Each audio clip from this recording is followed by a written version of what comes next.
मुस्कुरा के मेरे यार यूट्यूब चैनल पे आपका बहुत बहुत स्वागत है। क्योंकि उस मुस्कुराने से ही ज़िंदगी की सारी समस्याओं का हल होता है और ज़िंदगी के नए आयाम निकलते हैं। दोस्तों, थायराइड जो है एक वाइटल एंडोक्राइन ग्लैंड है। ये दोस्तों हमारे गले के सामने बिल्कुल एक तितली जैसी संरचना की एक ग्लैंड होती है, जो हमारा एडम एप्पल्स होता है उसके नीचे स्थित होती है। ये ग्लैंड बहुत सारे हार्मोन सिक्रेट करती है जो कि हमारी मेटाबॉलिक प्रोसेस में हेल्प करते हैं, जैसे कि ग्रोथ हार्मोन रिलीज करवाती है, जैसे कि एनर्जी एक्सपेंडिचर में काम। अब बात करते हैं कि थायराइड ग्लैंड कौन कौन से हार्मोन रिलीज करती है और ये किस किस चीज़ में हमारी बॉडी को इफ़ेक्ट करते हैं। तो दोस्तों, अगर बात करें इसके हार्मोन रिलीज की, तो ये T3, T4 और कैल्सिटोनिन हार्मोन रिलीज करवाती है। T3 जिसको कि हम थायरोक्सिन बोलते हैं, जो कि हमारे मेटाबॉलिज्म में हमारी बहुत हेल्प करता है। दूसरा है T4 जिसको ट्राई आइडोथायरोइन भी बोला जाता है, जो कि हमारी वेट रेगुलेट करता है, एनर्जी का लेवल रेगुलेट करता है, हमारा जो इंटरनल टेम्परेचर है उसको रेगुलेट करता है, स्किन हेयर को हमारे ठीक रखता है, नेल ग्रोथ को बढ़ाता है। इसका लास्ट हार्मोन है कैल्सिटोनिन, जो कि ओस्टोक्लास्टिस्ट एक एक्टिविटी है जिसके के कारण हमारी हड्डियों का क्षय होता है, हमारी हड्डियां धीरे धीरे पतन की ओर आती हैं। तो ये इस प्रोसेस को ब्लॉक करता है कैल्सिटोनिन हार्मोन। अगर हम बात करें कि अगर थायराइड से रिलेटेड जो भी हार्मोन रिलीज करती है थायराइड ग्लैंड, अगर उनमें उतार या चढ़ाव आ जाए, यानी उनका डिसबैलेंस हो जाए, तो हमारी बॉडी को उससे क्या क्या इफेक्ट देखने को मिलते हैं, क्या क्या उसके नुकसान देखने को मिलते हैं। तो दोस्तों, सबसे पहला जो थायराइड ग्लैंड का नुकसान है अप डाउन होने का, उसका सिक्रेशन अप डाउन होने का, तो सबसे पहला है फटीक।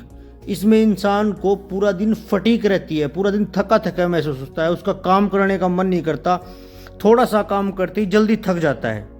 इसका अगला नुकसान है डिप्रेशन। इंसान धीरे धीरे डिप्रेशन में जाने लगता है, धीरे धीरे उसका सिर घूमता रहता है, चक्कर आते रहते हैं।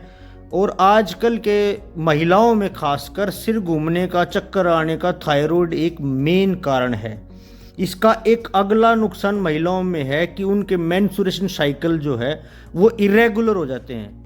अगर वो कभी 2 महीने में आते हैं, कभी क्लोट आते हैं, गाढ़े काले रंग का ब्लड आता है, इससे जो मेंस्ट्रुएशन की इरेगुलरिटी है वो बढ़ती चली जाती है। इसका एक दुष्प्रभाव है वेट गेन का। किसी किसी महिला में इससे अगर थायराइड ज़्यादा अप डाउन करता है तो उससे महिला का वेट बढ़ने लगता है, जिसके कारण उसकी ओवरी के ऊपर फैट आ जाता है, जिससे PCOD, PCOS नामक एक बीमारी होती है, जिसके कारण ओवम रिलीज नहीं हो पाता, महिलाएं कंसीव करने में मुश्किल महिलाओं को सामना करना पड़ता है, जिसके कारण शादी के बाद उनकी लाइफ जो है वो अच्छी नहीं रहती। इसका एक अगला नुकसान दोस्तों ये है कि इंसान जो है वो कोल्ड इंटॉलरेंस हो जाता है, उसको ठंड बर्दाश्त नहीं होती बिल्कुल। अगर थोड़ी सी भी ठंड है तो उसको बहुत ज़्यादा ठंड लगती है, क्योंकि दोस्तों थायराइड ग्लैंड हमारी बॉडी का फ्रीज है। अगर हमारा टेम्परेचर बढ़ता है, टेम्परेचर घटता है, तो वो थायराइड ग्लैंड के कारण ही होता है। अगर ये इरेगुलर हो जाएंगे हार्मोन्स, तो इंसान ना तो ठंड टॉलरेट कर पाएगा, ना ही गर्मी ज़्यादा टॉलरेट कर पाएगा। उसको गर्मियों में ज़्यादा पसीने आएंगे, ज़्यादा हीट लगेगी। इसका अगला एक नुकसान दोस्तों कॉन्स्टिपेशन। जिस इंसान को थायराइड से रिलेटेड समस्या है उसको कॉन्स्टिपेशन अक्सर देखने को मिलता है, क्योंकि अगर हार्मोन जो है इम्बैलेंस है तो मेटाबॉलिज्म खराब होगा, और मेटाबॉलिज्म जो ही खराब होगा आंतों की पेरास्टाल्टिक मूवमेंट रुक जाएगी, और ये मूवमेंट ही है जो हमें कॉन्स्टिपेशन से बचाती है। इसका एक अगला नुकसान है दोस्तों एंजाइटी।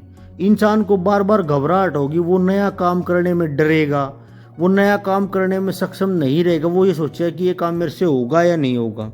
ड्राई स्किन रहने लग जाएगी, इंसान की स्किन जो है रूखी रूखी सूखी सूखी पपड़ी से उतरनी स्टार्ट हो जाएगी, ओठों पे अलग से एक पपड़ी आ जाएगी। चीज़ों को बार बार इंसान भूलने लगेगा।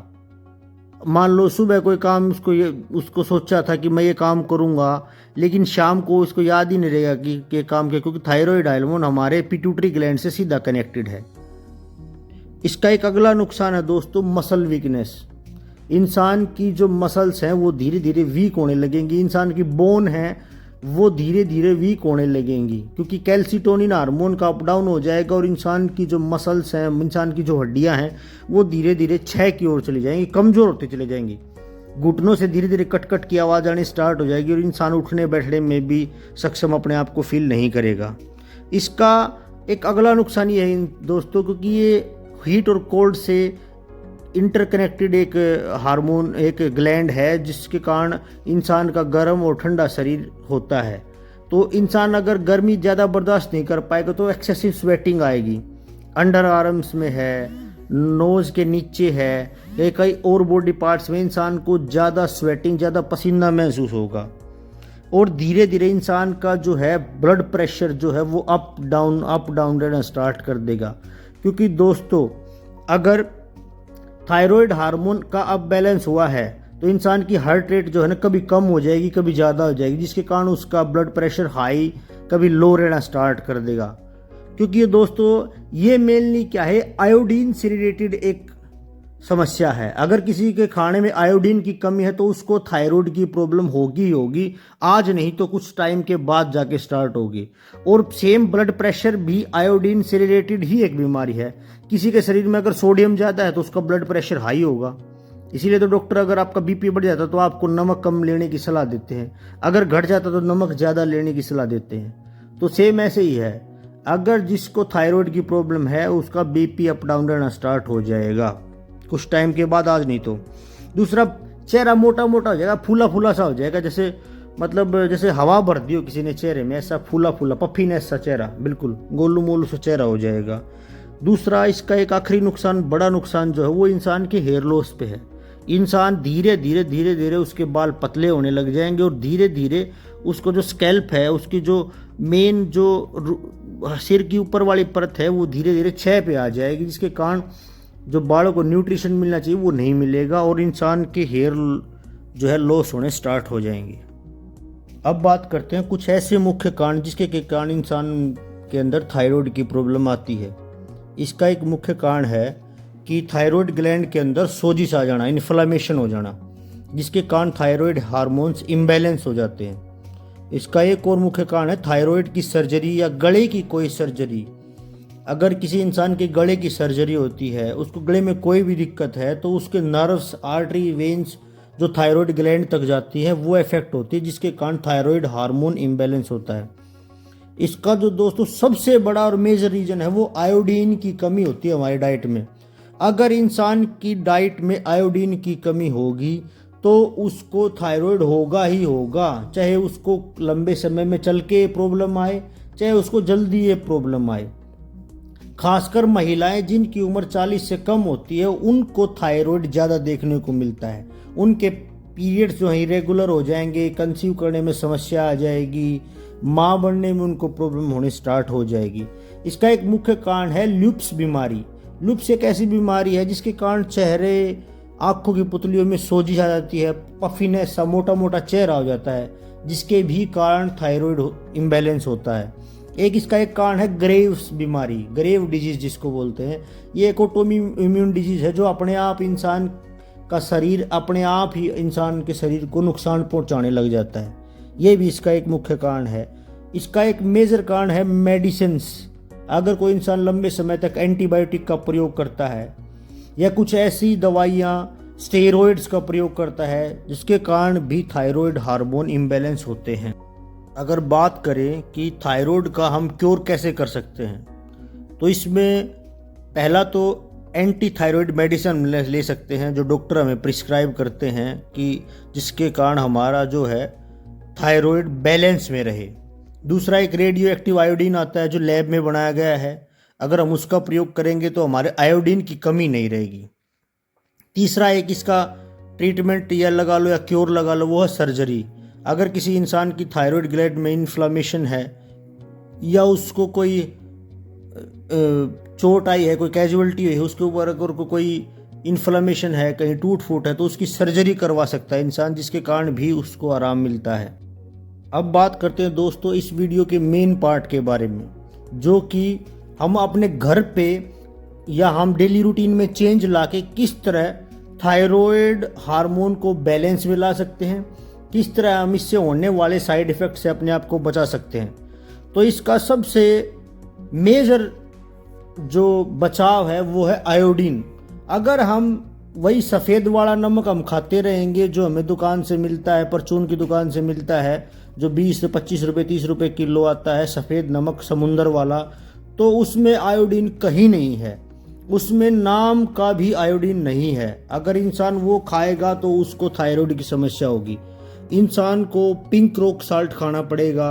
अच्छी अच्छी कंपनियां इसको बनाती हैं जो 120 रुपये 100 रुपये किलो तक आता है, जिसको कि प्योर सेंधा नमक बोलते हैं। दोस्तों सेंधा नमक में भी आजकल मिलावट आने लगी, कजाकिस्तान का नमक आने लग गया।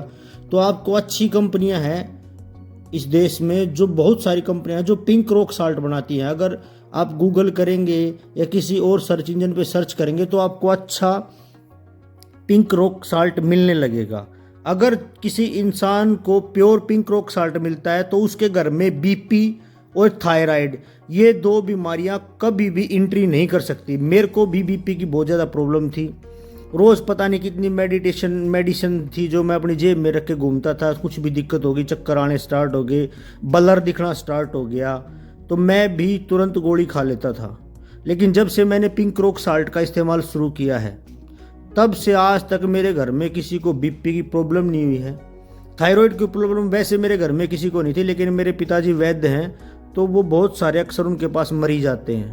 तो जो इंसान आयोडीन युक्त नमक खाएगा, जो पिंक रॉक साल्ट खाएगा, सेंधा नमक प्योर खाएगा, उसको कभी भी थायराइड और बीपी की समस्या नहीं हो सकती। दूसरा इसका मेन रीज़न है, जो इंसान अपने घर में रिफाइंड खाएगा, फास्ट फूड खाएगा, उसको भी ये प्रॉब्लम आगे जाके फ्यूचर में हो सकती है। इसलिए रिफाइंड को छोड़ के शुद्ध जो सरसों का तेल है, नारियल का तेल है, सोयाबीन का तेल है, इंसान उसको कंज्यूम कर सकता है। और मार्केट में शुद्ध तेल इजीली अवेलेबल है अगर इंसान ढूंढना चाहे तो। रिफाइंड ऑयल जो है वो थायराइड हार्मोन को इतना इम्बैलेंस कर देता है जिसकी कोई हद नहीं। रिफाइंड, अगर कोई रिफाइंड के परोठे रोज खाने लग जाएगा तो उसका चेहरा पफीनेस हो जाएगा, चेहरा मोटा हो जाएगा, तो आवासी भर जाएगी उसके शरीर में। तो वो थायराइड के इम्बैलेंस होने के कारण ही होता है। दूसरा इसका, अगर हम सिरका इस्तेमाल करें सेब का, एप्पल साइडर विनेगर अगर हम 5 ml अपनी डाइट में कंज्यूम करें, रोज़ नहीं 2 दिन में 3 दिन में जब भी मौका मिले, तो उससे भी थायराइड हार्मोन बैलेंस में रहता है। कोकोनट ऑयल का हम इस्तेमाल कर सकते हैं, हम अपने गले की मसाज कर सकते हैं। और आयुर्वेद के अनुसार अगर हम उज्जाई प्राणायाम रोज़ 10 मिनट करते हैं तो हमें गले से रिलेटेड कोई भी रोग नहीं होगा, चाहे वो ट्यूमर है, कैंसर है, थायराइड है, गला खराब है। ये सारी आजकल लोगों को गर्ड की प्रॉब्लम है, जो तेज़ाब मुंह में आता है, बार बार खाना मुंह में आता है, क्योंकि वो इसोफेगल स्पिंचर जो है, वो जो वाल्व है वो खुला रह जाता है एसिड खराब होने के कारण। अगर उज्जाई इंसान प्राणायाम करेगा तो उसका एसिड प्योर रहेगा, एसिड की पीएच अच्छी रहेगी, तो उसको कभी भी मुंह में खाना आने की प्रॉब्लम नहीं होगी। अगर इंसान विटामिन बी कॉम्प्लेक्स युक्त भोजन खाएगा, दालें खाएगा और अच्छा भोजन खाएगा जिसमें विटामिन बी इंसान को भर भर के मिलता है, तो भी उसको थायराइड की प्रॉब्लम कभी नहीं होगी लाइफ में। तो दोस्तों, ये थी थायराइड के बारे में एक संपूर्ण जानकारी। उम्मीद है ये जानकारी आपको पसंद आई होगी। मुस्कुरा के मेरे यार यूट्यूब चैनल पे इस वीडियो को देखने के लिए आपका बहुत बहुत धन्यवाद। हमेशा स्वस्थ रहें, मस्त रहें और अपने जीवन का आनंद लें। Thank you so much.